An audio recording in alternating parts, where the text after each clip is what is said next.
So, a walking tour of my art collection. Page from Justice League 29. First comic I ever owned. One of my first commissions. This is by Stan Line. It's the characters from his strip Ricochet at Christmas time. I really enjoyed it when he did those in the paper. David Wright, Carol Day, 2 days of strips. Told us from my favorite storyline, The Problem Child. Beautiful work. It's hard to see with the glare, but take a look at the way she holds her body. In the background, look at what he did for the wallpaper and the shading on her arms. Just beautiful. Next to that, Gene Colan. Gene was my favorite Daredevil artist. I promised Kathy that he'd knock my shoes off when he drew this. He did. Can't imagine inking his work.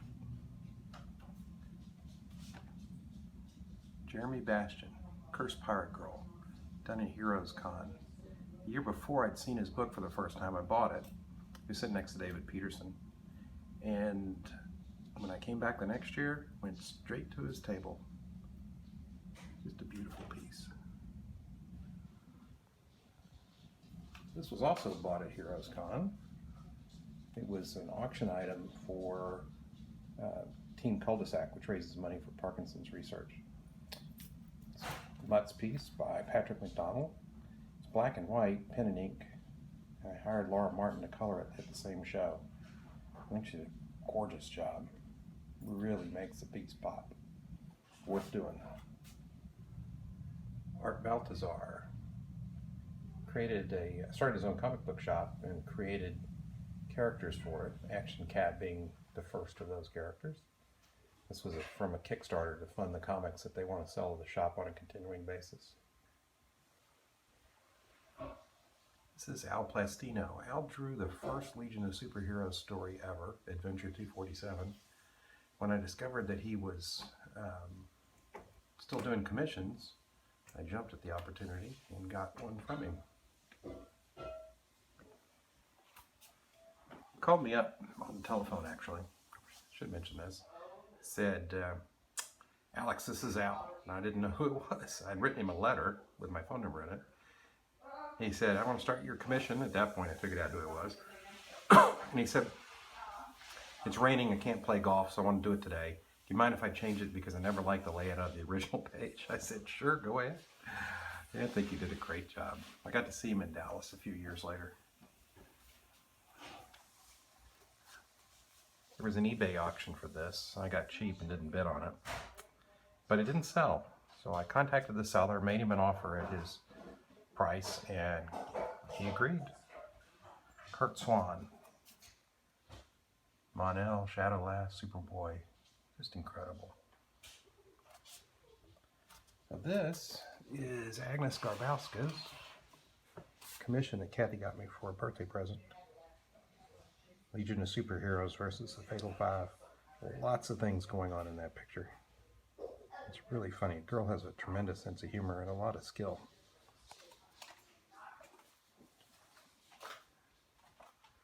These two go together. This is the front cover of a Treasury, and this is the back cover. I found the front cover on Heritage. It's a Sheldon Mayer original, watercolor. Years later, I had submitted the original art to the cover to a website called treasurycomics.com. And the owner of the site put it on there as a link. Sometime later, I happened to Google myself, showed it to my wife, said, I'll probably never find the back cover for that. She said, why not? I said, because it was done in the 70s, it's really old, could have been destroyed, it can come up for sale places I don't look. Never happened. A day later, she went off to college to see one of my girls at college. I came home, I fired up eBay, used my search, and the fourth item that was on the list was the back cover. You can tell it tells a story of its own. This is another piece by Stan Line. Stan had a comic strip I mentioned before, Ricochet, and in that strip, he actually had two phases. You'll see another one. This is later, when it was set right after the Civil War. The thing I like about this, besides the beautiful work, is the storytelling. When you look here, and you can see the dad's strong, the daughter's submissive. You can see she's saying something that's causing him to lose his confidence. She's getting stronger, though. He's turning to drink, and then finally does drink. Unable to face the problems. You don't have to know the story to be impressed with the way he told it. Up here, Frank Brunner. Frank does commissions, and they're beautiful. I sent him a list of characters. He did everything else. Just a beautiful piece of work. Lovely pencils. Hard to imagine how it could be any better. It's not the only one I have by Frank. I also have this one. Years ago, Disney sued Marvel because Howard the Duck, the guy on the right, looked too much like Donald Duck, the guy on the left. And so this is a tribute to that lawsuit. Daffy, of course, from Warner Brothers, was hired to be the referee.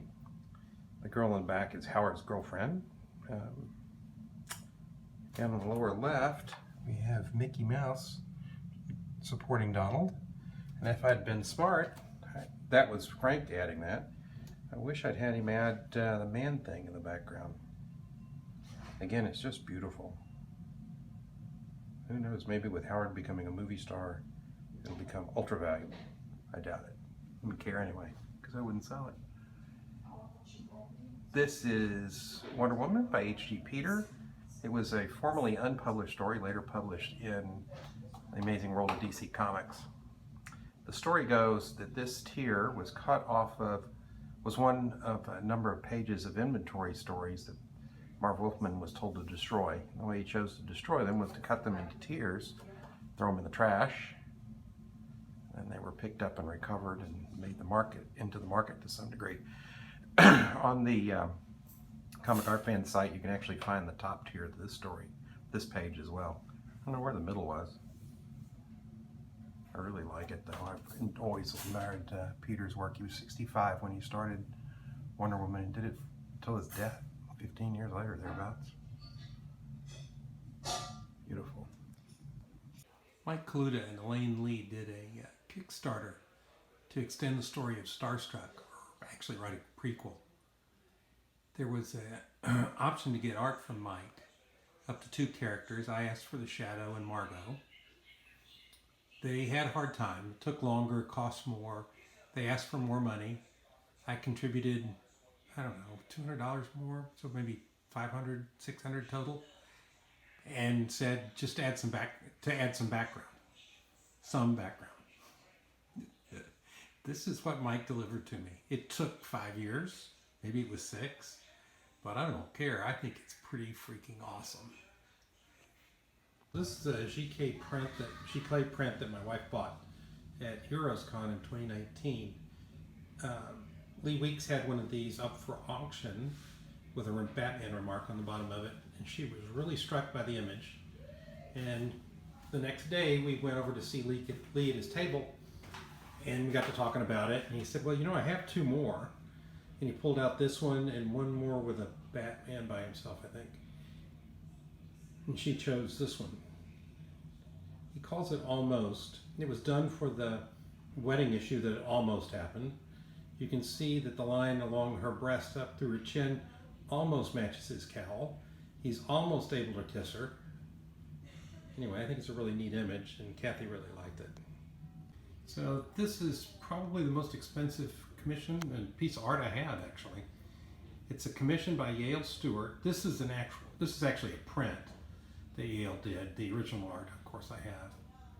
In it, it features the Silver Age Legion of Superheroes minus one guy that should have been in here, but I forgot he was in the original Adventure Comics run. I'll let you figure out who that was. If you watch, you can see that he grouped the people. You got Matter Eater Lad doing his thing. You got the Strong Kid showing off. You got Karate Kid and Projecta talking to Pharaoh Lad. They all came into the Legion at once. You got the leaders and Night Girl, who is Cosmic Boy's girlfriend. You've got Colossal Boy and Vi sitting together, and Light Lass putting Lone Wolf or Timberwolf in his place. And then over here we have the smart kids doing something not very smart, building Computo, a robot that killed one of Triplicate Girl's selves. And I think what Yale did here is just really funny. He's got the three girls bouncing off a bouncing boy, and one of them's not very happy about where she's going to land. And in the upper right, you have the shy Element Lad with his friend and fan Aaron. And of course, you've got Sun Boy, and look at the little heart coming off of his screen. Anyway, I think that, oh, and I forgot to mention Invisible Kid, Dream Girl, and Star Boy, and Chameleon Boy.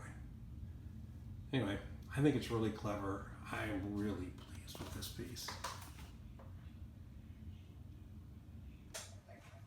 This is a Nick Carty commission, done when Nick was in his mid-80s. I commissioned him, basically said, Batlash, a woman and a train, and this is what he came up with, which just thrills me.